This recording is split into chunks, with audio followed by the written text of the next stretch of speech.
শনিবার হাসপাতালে ভর্তি হয়েছেন বর্ষিয়ান অভিনেতা মিঠুন চক্রবর্তী। কলকাতার ইএম বাইপাস সংলগ্ন একটি বেসরকারি হাসপাতালে ভর্তি করা হয় তাকে। চিকিৎসকরা জানিয়েছেন এমআরআই করা হয়েছে অভিনেতার। শাস্ত্রী ছবি শুটিং করতে কলকাতায় এসেছিলেন মিঠুন। বাবা হাসপাতালে ভর্তি। মুম্বাই থেকে মিঠুনের পুত্র মিমো টিভি9 বাংলাকে বলেছেন, আমার বাবা ভালো আছেন। তার রুটিন চেক আপ করানোর জন্য হাসপাতালে নিয়ে যাওয়া হয়েছিল। বাবার সুগার লেভেল চেক করানোর জন্যই তাকে হাসপাতালে নিয়ে যাওয়া হয়েছে। অভিনেতা প্রযোজক বিধায়ক সোহম চক্রবর্তীর প্রযোজনায় তৈরি শাস্ত্রী ছবিতে জ্যোতিষীর চরিত্রে অভিনয় করছেন মিঠুন চক্রবর্তী।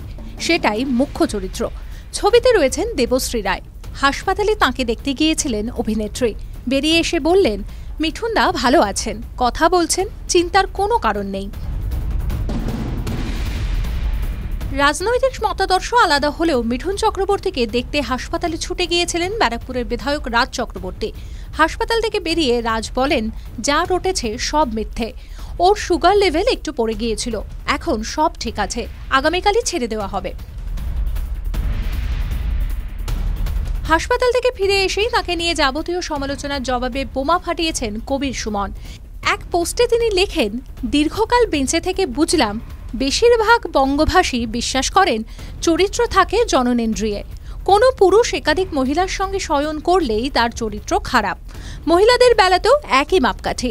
বড্ড বেশি বঙ্গভাষী আমায় ঘৃণা করেন। আমি একাধিক মহিলার সঙ্গে থেকেছি বলে বুঝেছি মূল জায়গাটা ঈর্ষা। তারাও চায়, পায় না, পেরে ওঠে না, তাই। শাস্ত্রী ছবিতে অভিনয় করছেন না খরাজ মুখোপাধ্যায়।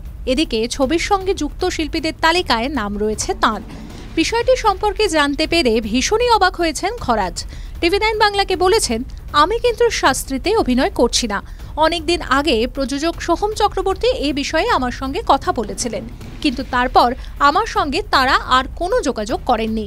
এটা সম্পূর্ণ মিথ্যা খবর। শ্রাবন্তী চট্টোপাধ্যায় ও শুভশ্রী গঙ্গোপাধ্যায়ের নতুন বন্ধুত্ব নিয়ে কিছুদিন ধরেই চর্চা চলছিল টলিপাড়ায়। তবে শুধু শুভশ্রীর সঙ্গে বন্ধুত্ব এমনটা কিন্তু নয়। ভালোবাসার সপ্তাহে নায়িকা কাছে টেনে নিলেন শুভশ্রীর দিদি দেবশ্রীকেও।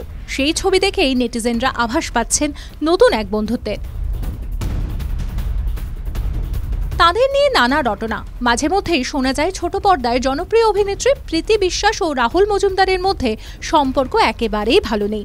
কিছু মাস আগেই রাহুলের সঙ্গে এক সহ অভিনেত্রীর সম্পর্কের গুঞ্জন নিয়ে কম আলোচনা হয়নি। তবে সেসব অতীত। 4 বছরের বিবাহবার্ষিকীতে এইসব গসিপকেই একেবারে চুপ করিয়ে দিলেন তাঁরা। স্বামীর জন্য ভালোবাসার বার্তা পাঠালেন প্রীতি। স্বামী আদিত্য ধরের আসন্ন ছবি আর্টিকেল 370-তে অভিনয় করছেন ইয়ামি গৌতম। ছবির শুটিং করার সময় তিনি জানতে পারেন অন্তঃসত্ত্বা হয়ে পড়েছেন। অন্তঃসত্ত্বা অবস্থায় শুটিং করার প্রতিকূলতা সম্পর্কে ইয়ামি মুখ খুলেছেন। সম্প্রতি এ বিষয়ে তিনি বলেছেন, এটা একটা চ্যালেঞ্জ আমার জন্য। আদিত্য ছিল বলে বিষয়টা কঠিন হয়নি। তিনি আমাকে দিয়ে গর্বিত।